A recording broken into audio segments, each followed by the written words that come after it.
মজা আছে সিংহস্থান করবো।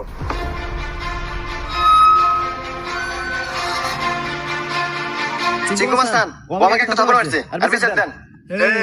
আমি সিংকু মাস্তান, এই এলাকা যত সমস্যা সঠিক সমাধান আমি নিজে দেই। নয় আর একটা থাপড় খাবো আর নাহলে এক থাপড়ের মধ্যে তক্তি করে না দেবো। সিংকু মাস্তান, আমার কাছে তো কোনো এখন টাকা পয়সা নাই, একটা থাপড়ই দেন। এই মার একটা থাপড়।